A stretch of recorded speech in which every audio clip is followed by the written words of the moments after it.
ஹலால்ல நீங்க சொல்லக்கூடிய விஷயங்கள், அதாவது பன்றி கறி சாப்பிடக்கூடாது, ஏன் சாப்பிடக்கூடாது? பன்றியை பத்தி நீங்க சொல்லணும்னா சயின்டிபிக்காக நம்ம பேசுவோம். முதல்ல பன்றிக்கு 4 விதமான குணாதிசயங்கள் உண்டு. 2ஆம் உலக போருக்கு முன்னால வரைக்கும் மனிதர்கள் தன்னுடைய இயற்கை உபாதைகளை கழிக்கிறதுக்காக டாய்லெட் போக வேண்டிய கட்டாயத்துல இருந்தான். அப்படிதான் இருந்தது உலகம் ஆரம்பத்திலிருந்து கடைசி வரைக்கும். அப்போ 2ஆம் உலக போருக்கு பிறகு டாய்லெட் என்ற ஒரு கான்செப்டை உலக மக்கள் கொண்டு வராங்க.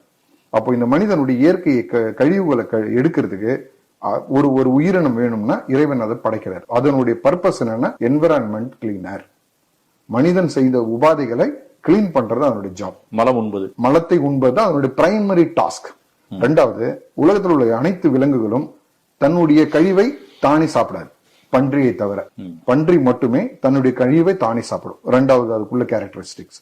3வது கேரக்டரிஸ்டிக்ஸ், அதுக்குள்ள உள்ள குடல் புழின்னு சொல்லக்கூடிய வார்ம் 1000 டிகிரி நீங்க செல்சியஸ்ல சூடுபடுத்தினாலும், கொதிநிலை கொண்டு வந்தாலும், இல்ல 10,000 டிகிரி நீங்க கொதிநிலை கொண்டு வந்தாலும் அந்த வார்ம்ஸ் அழியாது. அது குடலுக்குள்ள போச்சுன்னா அது குடல் புழுக்களாக மனிதனுக்கு உபாதைகள் ஏற்படுத்தும். ஒரே மிருகம் உலகத்துல சாப்பிட்டு 30 நிமிடங்கள்ல செரிமானம் ஆயிடும். மற்றதுக்கெல்லாம் 4 மணி நேரம் தேவைப்படுது. மனிதனுக்கெல்லாம் செரிமானம் ஆகிறதுக்கு 4 மணி நேரம் ஆகும். ஆனா இது மட்டுமே 30 நிமிடத்துல அதனுடைய கழிவுகள் கொண்டு வந்துடும். அப்ப அதனுடைய எக்ஸஸ் உள்ள அன்வான்ட் பாக்டீரியாஸ் எல்லாமே ஃபேட்ல போயிட்டு ஸ்டோரேஜ் ஆயிடும். அப்போ இந்த உணவை மனிதன் உட்கொண்டால் மனிதனுக்கு உகந்ததல்ல அப்படின்றத படைப்பாளனாகிய இறைவன் சொல்றான், இது சாப்பிடாத. அவன் தான் படைக்கிறான். இதை விட முக்கியமானது, உலகத்தில் உள்ள எந்த மிருகங்களும் செய்யாத ஒரு விஷயத்த இந்த மிருகம் செய்யும். என்ன செய்யும்னா, தன்னுடைய துணையுடன் கூடிட்டு மற்ற துணையை அழிச்சிட்டு வந்து அது பார்க்கும், வேடிக்கை பார்க்கும், அனுபவிக்கும். இந்த பண்பு ஷேம்லெஸ் அனிமல் சொல்றோம். முதல்ல என்விரான்மெண்டல் கிளீனர், 2வது ஷேம்லெஸ் அனிமல். இதை உண்ணும் போது மனிதனுக்கு இது போல வெட்கம் என்பது மறைந்து விடும் என்றது சயின்டிபிக்கா நிறைய ப்ரூஃப் இருக்கு. சூடு சொரணை இருக்காதுன்றீங்க. இருக்காது. இப்ப நீங்க சொன்னீங்க கரும்பணிகள் ஒரு விஷயம் இருக்கு. இந்த வெள்ளை பணிகள் இருப்பாங்க, அவங்க அதை வளர்க்குறாங்க. ஆமா, வளர்ப்பு முறையில வளர்க்குறாங்க, அது இயற்கை மூலமாக வளர்க்க செய்யும். இப்ப சொன்ன அத்தனை கேரக்டரிஸ்டிக்ஸும் அந்த ஃபார்ம்ல வளர்க்கிற பண்டிகையும் செய்யும். அப்போ இது shameless animal, is environmental cleaner. சாப்பிட்டீங்கன்னா உங்களுக்கு வியாதிகள் வரும், அதனோட குடல் புழுக்கள் உங்களோட உடலுக்கு போகும், இதனால பல உபாதைகள் வரும், லாங் டர்ம் டிசீஸ் வரும்ன்றத சயின்டிபிக்கா ப்ரூவ் பண்ணிருக்காங்க. கதையா நிஜமா? இது நிஜம். இது அறிவியல் சார்ந்தது. அமெரிக்காவை சார்ந்த அறிஞர்கள் எவ்வளவு பெரிய டாக்குமெண்டேஷன் பண்ணிருக்காங்க. ஒரு இண்டெக்ஸை போட்டிருக்காங்க, பிக் இண்டெக்ஸ்னு ஒரு இண்டெக்ஸை போட்டிருக்காங்க. பன்றியின் மூலமாக வரக்கூடிய நோய்களை பத்தி விளக்கமா தெளிவாக நிறைய விஷயங்களுக்கு. இன்றைக்கு இந்த கோவிட்டுக்கு பிறகு சைனா மாதிரி நாடுகள்ல போனீங்கன்னா பன்றி சாப்பிடுவது குறைக்கப்பட்டிருக்கின்றது ஸ்டாட்டிஸ்டிக்ஸ் காட்டுது. அப்புறம் ஆல்கஹால், மதுவை எடுத்துட்டீங்கன்னா சிந்தட்டிக் ஆல்கஹால், நேச்சுரல் ஆல்கஹால் 2ஆ பிரிச்சுக்கணும். இங்க என்ன கன்ஃபியூஷன் வருதுன்னா, மக்கள் ஆல்கஹால்ன்றது காமனா எடுத்துக்கிறாங்க. இப்போ இண்டஸ்ட்ரியல் ஆல்கஹால்ன்றது இண்டஸ்ட்ரியல் பர்பஸ்க்காக யூஸ் பண்ணக்கூடிய உங்களுடைய சிந்தட்டிக் ஆல்கஹால்னு சொல்லுவாங்க. அது எத்தனாலா இருக்கலாம், மெத்தனாலா இருக்கலாம். அதை நீங்க சாப்பிட்டு குடிச்சீங்கன்னா இறந்துருவீங்க. ஆனா இந்த ஆல்கஹால் ஒரு கிரேப் ஜூஸ்ல இருந்து வரும்போது அது கிரேப் ஜூஸ். அதே கிரேப் ஜூஸை 10 நாளோ ஒரு 20 நாளோ பூமி கடல் போச்சுன்னா அது பேர் வைன். அப்போ ஒரு ஹலாலான பொருள், இயற்கையான பொருள் ஹராமான ஸ்டேட்டஸ்க்கு மாறுது.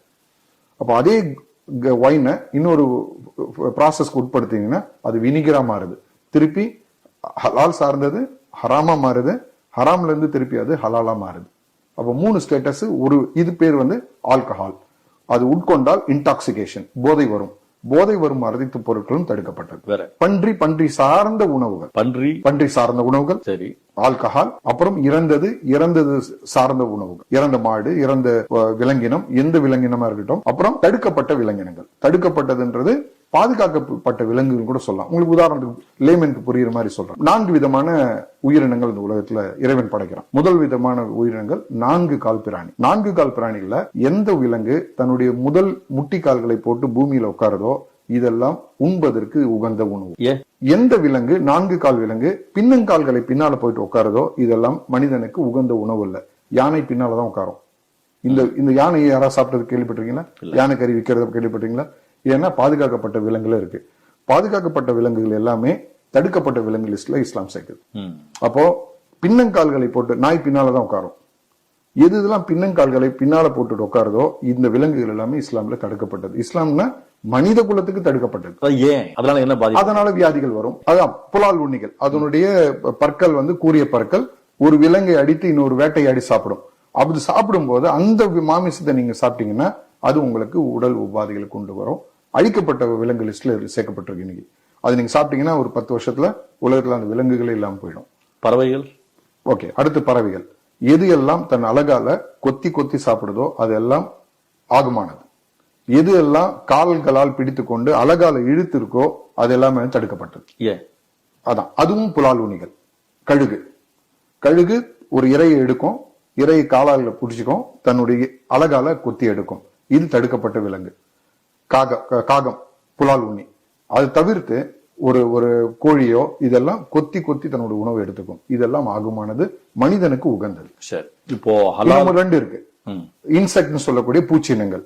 பூச்சினங்கள்ல அனைத்துமே தடுக்கப்பட்டது எக்ஸப்ட் வெட்டுக்கிளி. வெட்டுக்கிளி நியூட்ரிஷன் உள்ளது என்று சயின்டிபிக்கா ப்ரூவ் பண்றாங்க. மற்றபடி மற்ற அனைத்து விதங்களும் தடுக்கப்பட்டது. 4வதாக கடல் வாழ் உயிரினங்கள். கடலிலும் வாழும், நீரிலும் வாழும், நிலத்திலும் வாழும். குட்டி போட்டு பால் கொடுக்கும். இதெல்லாம் மெம்மல்ஸ் சொல்றோம். இந்த பெங்குயின் இதெல்லாம் தடுக்கப்பட்டது. இப்ப பாம்புன்னா கடல்லையும் வாழும், தரையிலும் வாழும்.